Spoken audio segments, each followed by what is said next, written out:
Goeiemôre, goeiemiddag, goeienaand en welkom by Straatwys. Ek kyk nou die dag 'n ou Afrikaanse reeks en Frank Opperman se karakter sê, mense dink dat hulle so vrek smart is nie altyd so vrek smart nie. Nou ek dink by myself, dis presies ons vandag. Ons dink ons weet alles, ons dink ons verstaan die lewe, ons dink ons kan alles self doen.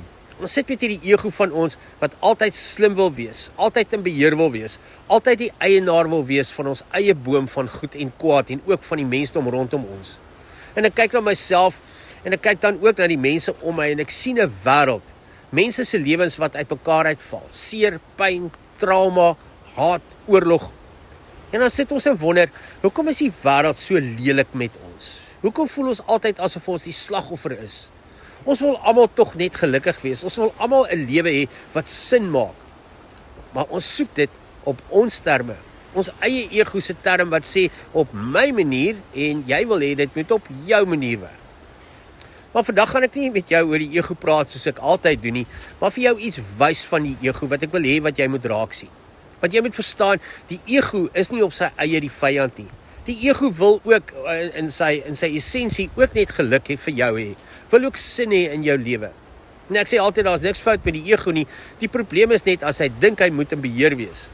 Want die ego moet nie die kaptein van jou skip wees nie. Hy moet ondergeskik wees aan iets wat groter is as hy, aan wysheid, aan God se leiding. Wat gebeur met baie van ons is hierdie, ons soek geluk en ons soek sin, maar ons sit met 'n handleiding van wysheid, byvoorbeeld in die Bybel en in geloof wat ons kan lei. God het alles tot ons beskikking gestel, die antwoorde, die leiding, die geluk van die lewe. Maar die ego is selektief. Hy luister nie. Hy dink hy weet beter.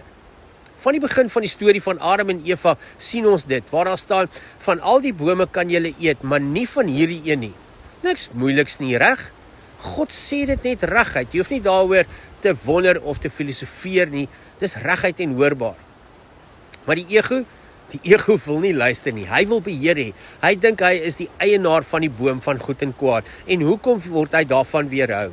Hy dink hy weet alles en daarom sien jy die chaos in die lewe rondom ons, in jou verhoudings, in jou werk en in jou land.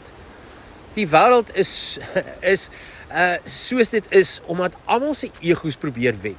Die ego verstaan nie liefde nie. Hy wil net selfvoordeel trek ten koste van almal. Hy wil die kroon wees. Hy wil gedien word.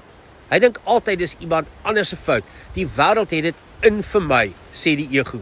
Selfs God is teen my. Hoekom steek God iets weg vir my en weerhou daardie boom van my? En daarom dink ek dat dit is hoekom ek nie gelukkig is nie. Kyk na jou lewe en na jou gesin en jou werk en jou verhoudings.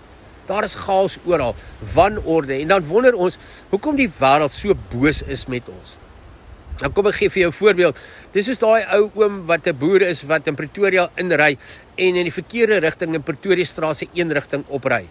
Op die radio hoor hy, daar is 'n motor in die verkeerde rigting en hy sê vir die tannie, een kar, al die karre ry verkeerd.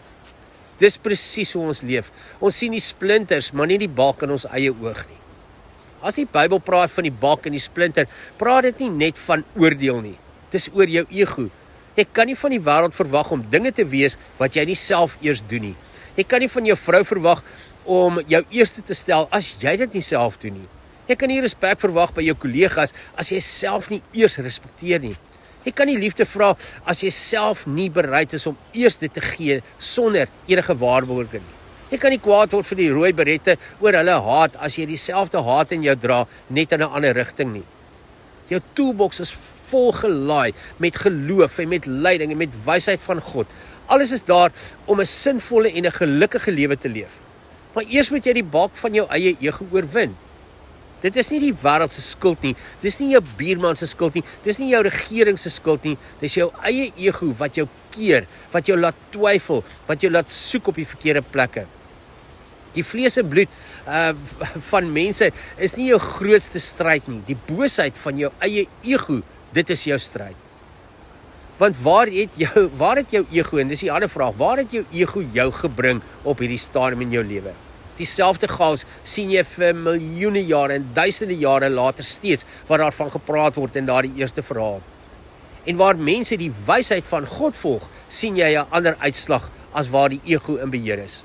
So as jy jou wêreld wil verander, jou lewe sinvol wil maak, begin daar.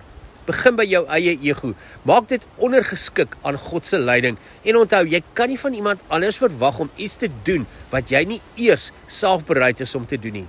Anders sit ons net twee mense wat langs mekaar sit en net elkeen nog meer en meer petrol op dieselfde vuur gooi en wonder hoekom dit brand.